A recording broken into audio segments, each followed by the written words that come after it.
Good morning and welcome to Radio Friends on this Friday, November the 6th. A pleasure to have you with us today. We've got a very special guest. Before I introduce you to her, though, I want to read a little bit from the back of her book. Her name is Lucinda Watson. She's worked as a teacher, a healer, a volunteer, a naturalist guide, a storyteller, and a board member, along with a few nonprofits, all at once. She is a poet. She's written, there's a book just came out, The Favorite by Lucinda Watson. And Lucinda is coming to us from South Salito, California, in the San Francisco Bay Area via Zoom. Good morning. Good morning, Lucinda. Good morning to you. Thank you so much for having me on the show. Yeah, well, it's a pleasure chatting with you. When we talked yesterday, I realized what a charming lady you are. And seeing you on Zoom today, I also realized I was correct on that. Now I'm looking at you, and I can see outside the window, I see bird of paradise blooming and your tomatoes in the garden. It's pretty amazing, isn't it? Yeah, we're it lucky. is. Now, you have been a poet how long? All your life? Well, yes, and I was saying to a friend of mine the other day, never wish to have a poet for a child, because if you do, their entire childhood will be spent recording all the things that you do wrong. Now, the book is called The Favorite, Lucinda Watson, and there's a wonderful picture on the front cover of you and your dad. You were boarding an old Pan Am Clipper prop job, and you were flying to Europe, right? We were, yes, and I was trying very hard to keep my dress neat and clean. Right. For 12 hours. Now, you and your father had a very special relationship because in going through your book, there are many poems about your dad and pictures of you and your dad. How did you decide which of your writings were going to be included in this book? Well, that's a great question. I think I spent 2 years trying to figure that out. And I had a long dining room table. So I would put all of my poems up and down the table. And then I would just pick, okay, this one's going to go number 3, this one. I wanted to tell a story about my life because I felt that there were things in these poems that would resonate with other people. So to me, the logical story would be starting in childhood and then moving into middle age, and now here I am at my advanced stage. I'd say you're still in middle age. You know what? Oh, thank you. I consider myself middle age, and I'm 75. I don't know when I'm going to consider myself old. But would you mind sharing? Would you mind sharing one of your poems with us right now? Yeah, I'd be happy to. I'll read the first poem in the book because I think it's a poem that resonates with a lot of people that are our age, because this is the way we traveled.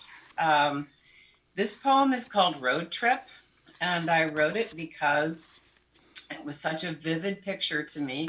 I grew up in Connecticut, and Connecticut summers are hot and humid, and I'm going to create a picture for you of our little road trip. We are all naked in the back seat of a 1957 Plymouth station wagon in late June in Connecticut. The shiny, sticky plastic has cracks that bite us. My mother says it's 87 and counting. No one is saying a word. White dresses are layered like doll clothes across the way back, and I can hear them crackle against each other as we do at home. We are all too hot, but Mom says, sit still, as she drives, her flamenco skirt fanned around her, and the wagon slithering like a snake up the Merritt Parkway. We're visiting grandfather, and since we're never clean enough, we'll be hauled out at a rest stop to be straitjacketed into dresses, and our mother's hope for acceptance after 9 years, 6 children, 5 daughters, and 1 son who rides shotgun and wears what he wants. That's very good. You painted a beautiful picture on that, and I could feel the heat, and I could feel my skin sticking to the plastic seat covers. You know, we got about a minute and a half left. You got another quick one that you could share with us? I sure do. Hold on one second. Okay.